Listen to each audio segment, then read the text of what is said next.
And with just, with their storylines and things like that, even I agree. This storyline here makes no sense, and it came completely out of nowhere. Well, they don't deserve it. Well, it's pretty obvious to me where this eventually is going to lead for Strowman. They're going to have him go through these guys, and then when SummerSlam time rolls around, he's going to face Bray Wyatt again. It's going to be The Fiend. Yeah. And The Fiend may or may not beat him. He probably will, but we'll wait until, I guess, we get to that point. But that's obviously what they're going to do. So in between, they're just going to do these matches kind of, I guess, just to fill time or whatever. But, I mean, you look at some of the guys they have, like, on that show. I mean, like, you got, like, Cesaro, you got Shinsuke Nakamura. I mean, you got some guys on the show, I think, that could have, like, found ways to, like, especially a Cesaro match. I think that would have been very, very interesting. But yeah, exactly. And you don't do that. You just throw together this thing that makes no sense. And also, The Miz and Morrison are not, I guess they're, like, going back to the way they used to be. But in my opinion, when you have, it's fine in a tag team title feud, but when you have a world title feud, I don't want to see the world title holder's opponent trying to dump slime on them. Well, I just think that's really, this is what we're going for. Well, I think just from the start, it's just, like, I just don't like it just because you have two guys, you got Miz and, it's not like the 2-on-1 handicap match things. I don't like that either.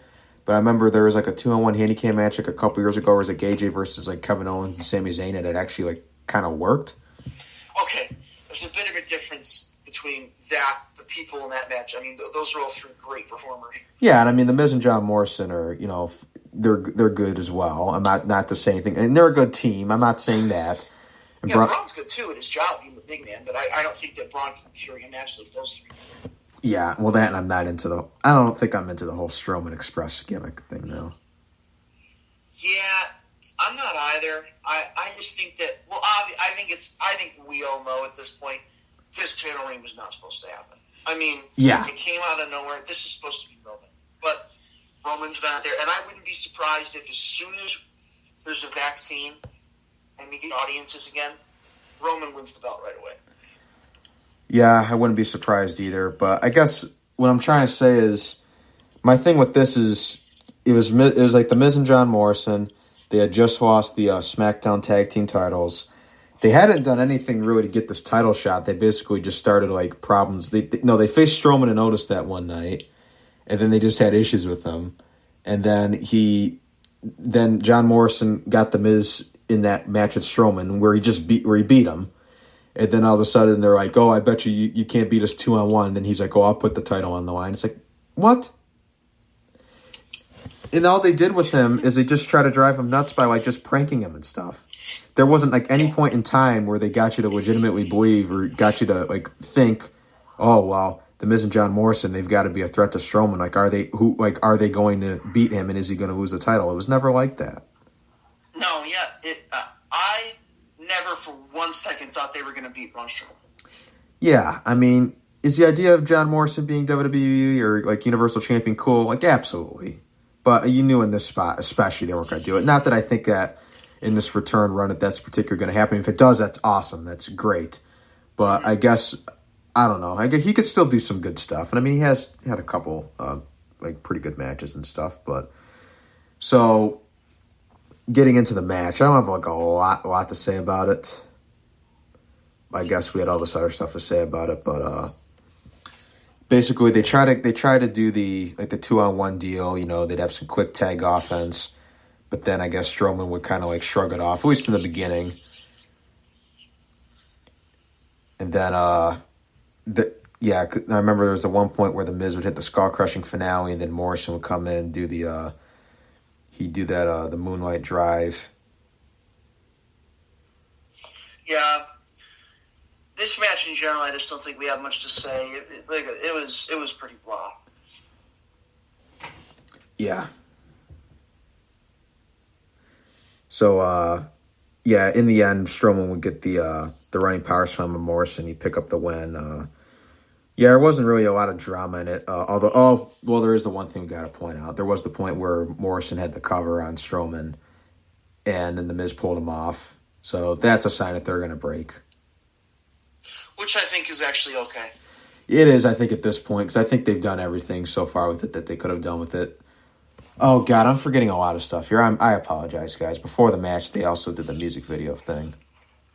Oh, God. What is Sorry, I should have written this down better. I have everything on here, but it's just out of order. Dude, that music video. I mean, I guess it was kind of funny, but I don't know. I don't know anymore. The one they did going into Mania. That one was far better than this one. But yeah, I think they've done everything they could with those two at this point in time. I agree. Strowman would retain the title, 7 minutes 20 seconds, 2 1/4 once again. You know what I'd love to see? Yeah. I'd love to see face John Morrison against heel AJ in a feud for the IC title. Yeah, that would be gold. I think that'd be really good.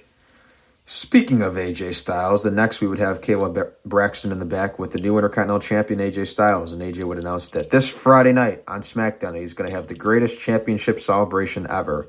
What is up with this whole greatest ever thing? Like, everything's got to be the greatest ever now. I don't know. Vince is doing Vinceisms right now. It's, I honestly think it'd be really funny if and they would never do something like this, but you have someone walk out of the bathroom and say they just had the greatest shit of all time. Something like that. They'd pop me with that, but that's just a joke they're not going to do. But again, it's just, I don't know. It's so weird. Greatest match ever, greatest title celebration ever. We're going to have the greatest this, greatest that. It's like, when you label something as the greatest, you automatically set a precedent where even if it's great, it doesn't matter because it wasn't the greatest, so it underachieved. You're setting up everything to underachieve, which isn't good. No. But yeah, we'll see what happens in SmackDown with that. So the next we would have the WWE Championship match would be Drew McIntyre defending against Bobby Lashley with MVP in his corner. So here's what I want to say about this. Excluding the finish, because I'll get to that in a second. I don't know about you, but I thought this was really good. I thought it was a pretty good match. Pretty good for the most part. Two really good workers. Yeah, and it was actually ironic that this happened on June 14th because this would actually mark the 4-year anniversary, I guess, of the rematch that they had from Slammiversary in 2016 on Impact. That's pretty cool. And both of those matches were better than this one, but they were. But I still thought this was going good. Yeah, I agree. No, I agree. It was still probably at this point going to be match of the night. Yeah, and I'd say it was. I'd say at this point it probably was like the match of the night. At this point, I mean. So here's what I want to say. This is the problem with WWE, and this is the problem with that I see where you're coming from. This finish absolutely sucked. Yeah, so before we get there, before the match even started, McIntyre would walk up toward MVP, and then Lashley, while he was distracted, would walk the champion in the full Nelson. Yeah, I thought that was actually a cool thing there. Yeah, so that was an interesting way to start. By the way, I love MVP as Lashley's manager. I do too. I think it's really cool. I think MVP would be a perfect manager just for the fact that he's a really good talker. He's a really good talker, and I think he's really good for a guy like Lashley. Lashley looks the part. When he wants to be menacing, he looks like he could whoop somebody's ass. But then he grabs the mic and he sounds like a baby. So it doesn't really I don't want to say that. I just don't think Lashley's great on the mic. Yeah, because I thought with Impact, during his time there, he'd improve, but obviously they don't have the confidence in him to be able to pull that off. Also, with how this ended up turning out, I mean, I'm at the point now where I really hate to say this, but I'm starting to think that we're never going to see him break through and become a top world champion in WWE. Yeah, I think it's a realistic possibility. I mean, obviously we're moving towards he's going to divorce Lana. Yeah, MVP's going to move into that permanent role as his manager. Which I mean, good at that part at least would be over, but still, not at the expense of this match. So, yeah. So after the full Nelson, it'd take McIntyre a little to recover, but then the match would officially begin, and Lashley would toss him around, go for some quick pins. Then McIntyre would try to get back into this, but he had his offense cut off each time as he was still trying to recover from like the full Nelson before the match started. And then Lashley would attack him on the outside, but then he would try to run for a splash against the barricade, but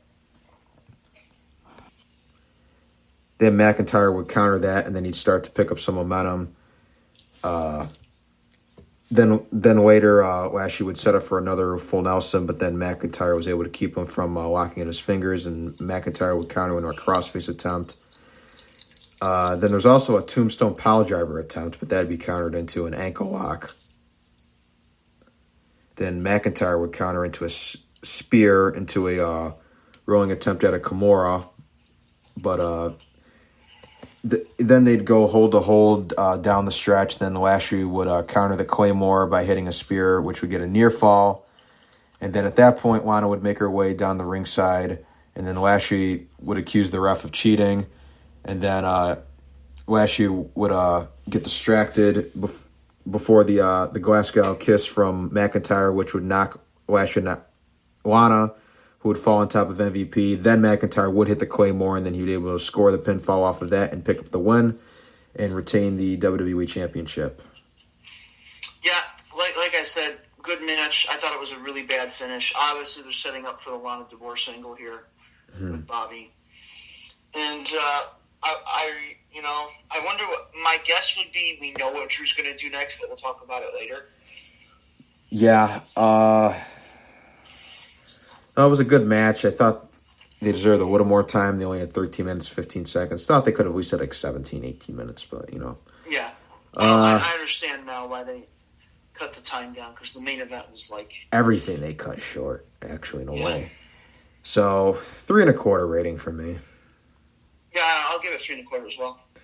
So the next we would have what we thought was going to be the Raw Tag Team Championship match between the Street Profits and the Viking Raiders, but instead we get this cinematic segment. Where the hell do I even start with this one? So let me say before we do this, this was a steaming pile of dog shit. And here's the shitty part. You have two very talented tag teams. Yes. And if these two guys would just work a regular program instead of this goofy shit every week, they could do a really good job. They could. This is why the Revival left. Yes, exactly. Because of shit like this. And they even tweeted about it. But here's the annoying thing. You have two super talented tag teams. And I love Montez. Montez is awesome. You have him. You have the Viking Raiders. You have the Street Profits. It's so frustrating. Some of the stuff in this match was so bad. If you want to call it a match. It's typical WWE forced comedy.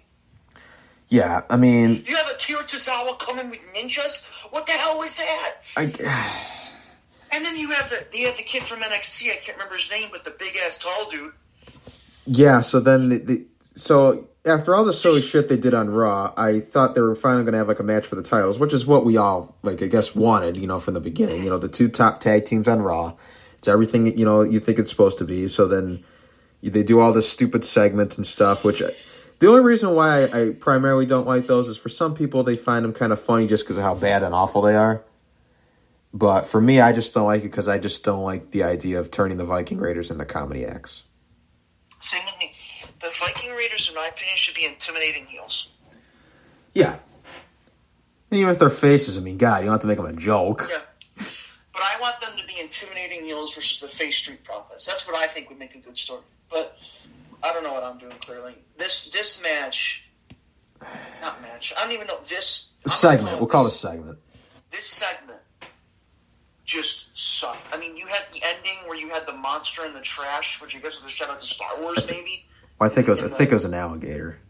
Alligator? Oh, was it? Yeah, I think it was an alligator because there's that one segment they did in the golf course where it was that fake alligator. Oh my god. So you had them breaking Braun's car. Yeah, that's where it started actually. They were just battling out in the parking lot before the match even got going. So then I forgot who it was. I think it was Ivar. It was either Eric or Ivar. No, it was Eric. Eric got slammed into the hood of Braun Strowman's car that just got repaired. So then they both run away. All four of them run away because they were panicking. So then they start fighting again.